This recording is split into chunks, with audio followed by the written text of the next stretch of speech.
Please subscribe our channel. پاگل خانے میں ایک کمرے میں سب پاگل ناچ رہے تھے، بس ایک پاگل چپ کر کے بیٹھا تھا۔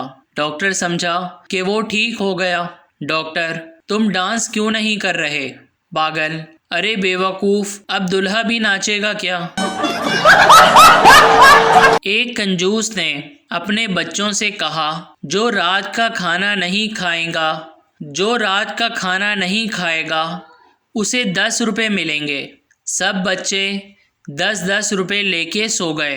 جب صبح اٹھے تو کنجوس نے کہا، ناشتہ اسے ملے گا جو 10 روپے ادا کرے گا۔ ایک جن بوتل سے باہر نکل کر، کیا حکم ہے میرے آقا؟ آقا: تم کچھ ایسا کرو کہ ہر عورت اپنے شوہر کا کہا مانے اور دل سے اس کی عزت کرے۔ جن واپس بوتل میں جا کر بیٹھ گیا اور بولا، چاچا ڈھکن ذرا ٹائٹ لگانا۔ بیٹا ماں سے: امی جان، ہمارے ڈیڈی کے سر پر بال کیوں نہیں ہیں؟ ماں: اس لیے بیٹا کہ تمہارے ڈیڈی بہت عقل مند اور سمجھدار ہیں۔ بیٹا: اوہ امی، تو اب سمجھ میں آیا کہ آپ کے سر پر اتنے بال کیوں ہیں۔ شیخ: بیٹا دروازے پر کون ہے؟ بیٹا: سوئمنگ پول کے لیے چندہ مانگ رہے ہیں۔ شیخ: کیا دینے لگے ہو؟ بیٹا: 1 گلاس پانی۔ شیخ: شاباش، ساتھ والوں کے نلکے سے دینا۔ ٹیچر: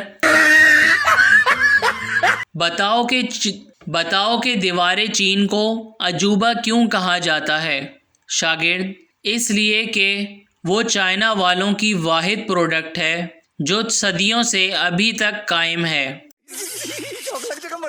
بیگم: ہم کہاں جا رہے ہیں؟ شوہر: لانگ ڈرائیو پہ۔ بیگم: واہ، لیکن پہلے کیوں نہیں بتایا؟ شوہر: ارے مجھے بھی ابھی پتہ چلا ہے۔ بیگم: کیا مطلب؟ شوہر: بریک نہیں لگ رہے ہیں۔ سردیوں میں رات کو 3 بجے ٹھنڈے پانی میں برف ڈال کر نہایا جائے تو رنگ بہت ہی گورا ہو جائے گا اور سب کہیں گے، کیا ہی نورانی چہرہ پایا ہے مرحومہ نے۔ 2 سردار بینک لوٹنے گئے لیکن گن لے جانا بھول گئے، پھر بھی بینک لوٹ لیا۔ مگر وہ کیسے؟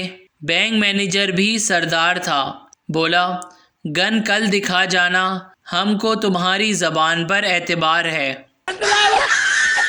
مریض: ڈاکٹر صاحب، مجھے آپ کی مدد کی سخت ضرورت ہے۔ مجھے بہت جلدی غصہ آ جاتا ہے اور میں چھوٹی چھوٹی باتوں پر لوگوں سے لڑنے لگتا ہوں۔ ڈاکٹر: اچھا، یہ بتاؤ مسئلہ کیا ہے؟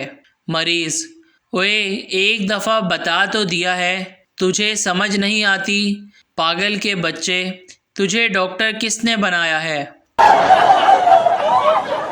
Please subscribe our